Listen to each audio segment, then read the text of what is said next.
Hi friends, it's Victor Costa, Peace, Love, and Muscles. Hope you're doing well. Hope you're having an outstanding day. Good morning. I'm in my kitchen and I'm going to share with you a full day of eating. Obviously, I'm going to have to break this video into several different parts, and the lighting is a little bit weird in here. But we're going to give you a full day of eating. I've never done this before, where I broke up the video into parts. I'm usually a one-take kind of a person and get it done with. But that's what we'll do today. And I'm going to share with you just right now a couple of thoughts about food. People say to me, Vic, have you considered becoming a vegetarian? The answer is yes.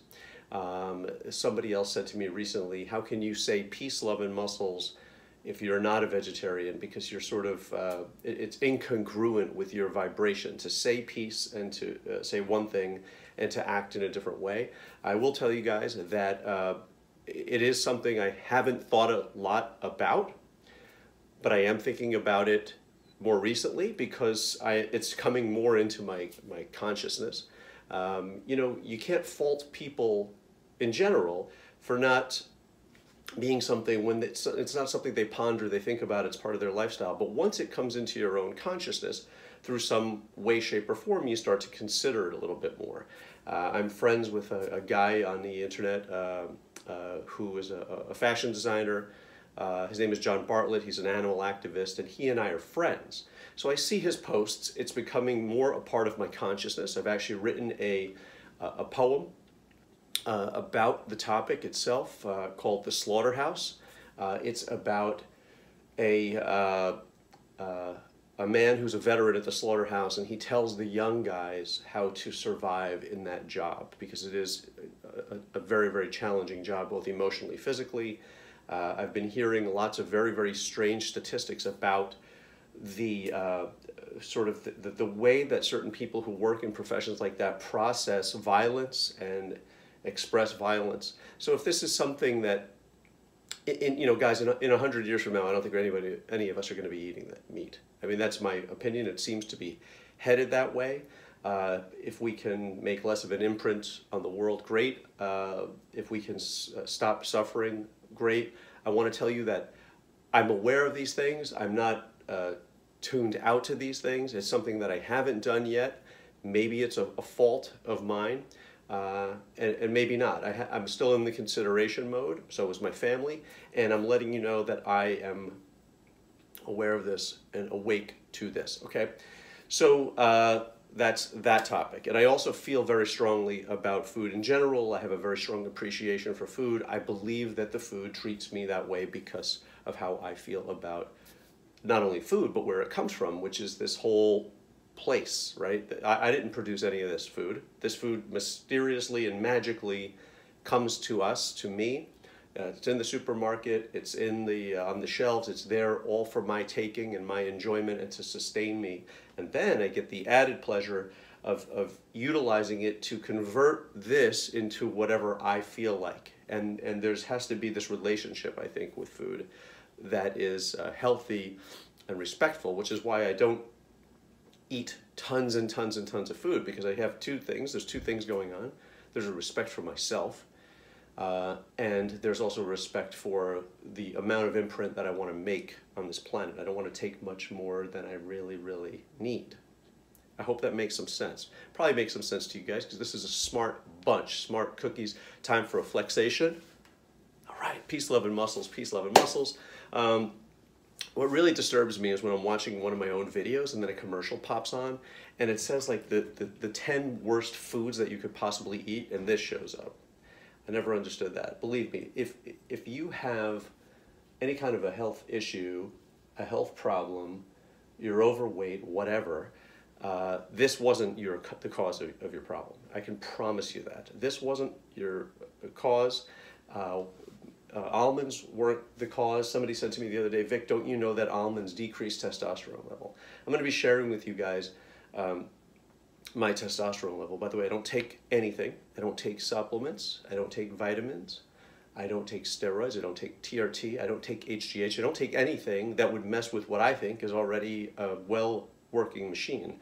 I don't really feel like I need to supplement anything at this point because everything is taken care of. I think people who do that, as you probably know my stance on steroids and all this other stuff, is that it completely throws the body out of alignment. Once you accept a false source of something, there's no need for the body to produce, in that case, testosterone, and why let the natural mechanism in the body shut off to accept something else? I can see for those people who have extremely low T levels. My personal philosophy on testosterone, I know this is supposed to be a full day of eating video, my personal thoughts about aging and testosterone and everything like that is when the body is doing something like that, it's giving you a natural signal that something is decreasing. Something else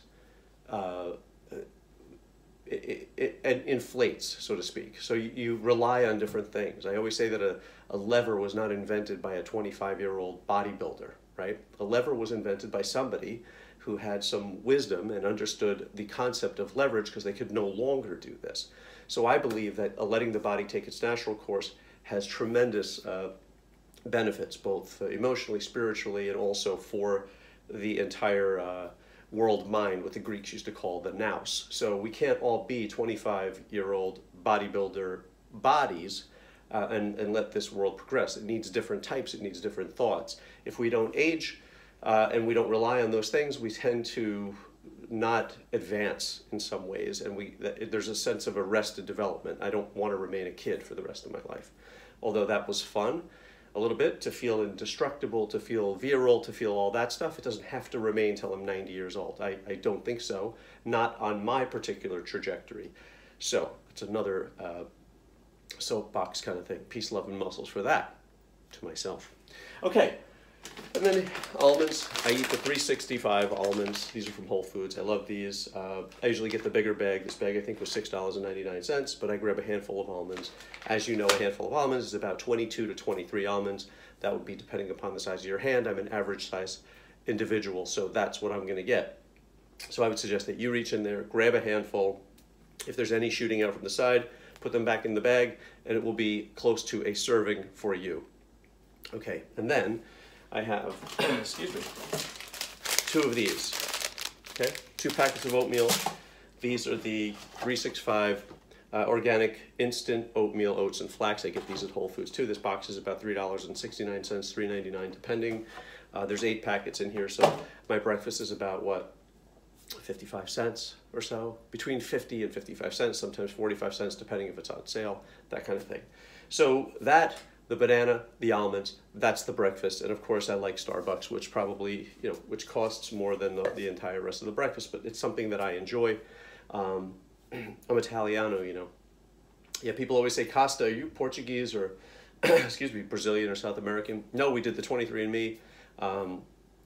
It's mostly Italian. So I'll be sharing that with you soon because that'll be an interesting discussion about not me, but about in general identity and how we look at ourselves. So that's the breakfast. I will cook the oatmeal, takes a couple minutes, put it in with some water. Sometimes I like it a little bit more liquidy. I'll throw the almonds inside, I'll have the banana separate, and that's the breakfast. That's what I eat. There's nothing else. There's no protein powder, there's no supplements, none of that stuff. That's the breakfast, and I'll catch you later on for lunch. Peace, love, and muscles. 8 minutes to talk about that. You're probably upset with me, but that's all right. Peace. Later. See you later for lunch and all that.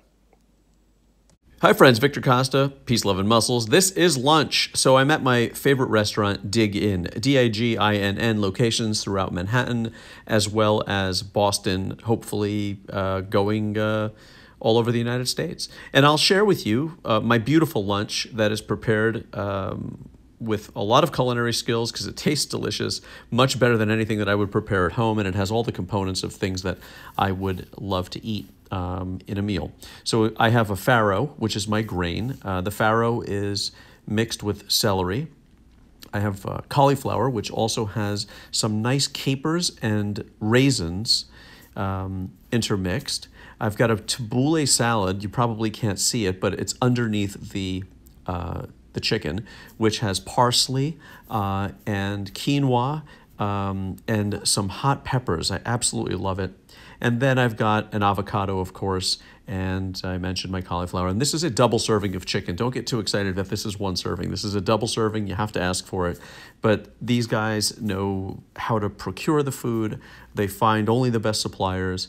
I absolutely love their style of cooking. They take care of half of healthy New York.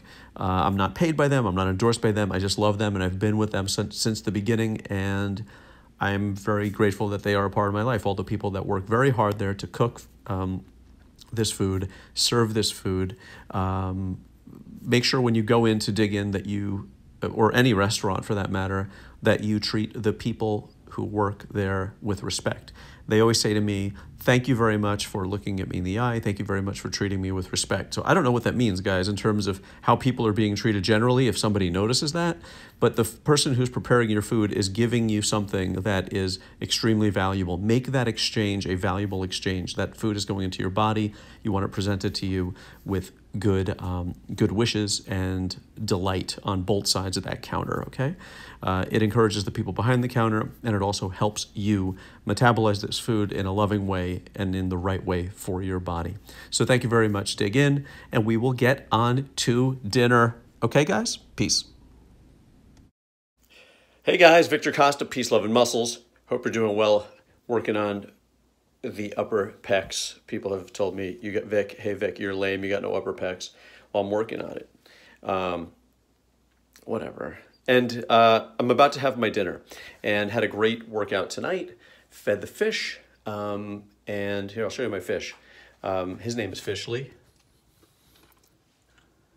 And he's got his nice little environment there, and something very tiny and cute that costs like $5 brings me joy day in and day out when I look at this fish. We feed him every other day. There's a ton of metaphors that I could use about, he's lived in this bowl for about 4.5 years. We care for him. We feed him properly. We read a manual on how to take care of betta fish and take care of them and feed them. And we feed this fish accordingly. My wife said, do not feed the fish more than about 12 pellets every other day. And I keep a chart for this fish so that we don't forget. If we go out of town, I make sure that someone comes in and feeds the little fish. And so it's amazing food. My wanting to care for him overrode my wanting to indulge him, because sometimes I throw in the fish food and he's looking for more. And on the days when he's not supposed to eat, he's still looking for fish food.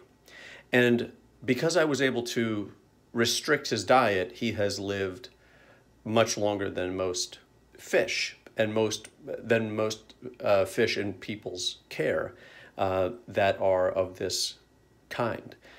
So it's really interesting. By not overfeeding the fish, he's living a long time. It's the same thing with us. By being disciplined, keeping a chart, monitoring ourselves to an extent, you know, we can live a longer life as a result of taking in less. And he's evidence of that. Anyway, you didn't really tune in for a fish video, but anyway, did I say official? You could use official as a good fish name. His name is Fishly. Feel free to name your fish official. Anyway, let's get to dinner. So tonight's dinner is tonight's dinner. It's the same dinner every night, okay? Pretty much. So I'll show you what it is. Half a sweet potato. We have lentils and rice, brown rice. We have chicken breast, and we have an avocado. The lentils and rice come in a bag from Whole Foods. You microwave the bag for 90 seconds. It's the 365 brand. I'm going to get it for you to show you. 365 brand, spelt green lentils and long grain brown rice, 90 seconds. This is 2 servings in here. So I'll put half of this in my dinner, and then I will wrap up the bag, and that will be tomorrow night's portion for another meal like this. So that's it, guys. Basically a full day's worth of eating. Oh, I forgot to mention that I have a piece of fruit. So I'll have, you saw my banana earlier today, the banana that I eat for lunch or breakfast. And then I will also have a piece of fruit for a snack, if you will. I don't really call it a snack because it's part of my day, it's part of me, it's part of what I eat. So it's not a snack, it's just consumption. So that's a full day's worth of eating. And what else? That's it. Peace, love, and muscles. Take care of yourselves. Bye. Thanks so much for watching, guys. Peace, love, and muscles. Please take care of yourselves. Don't forget to subscribe. Ding that little bell so that you can be apprised of all new videos that come up. Follow me on Instagram at Vicsnatural and also Facebook at Vicsnatural. Please take care. Bye-bye.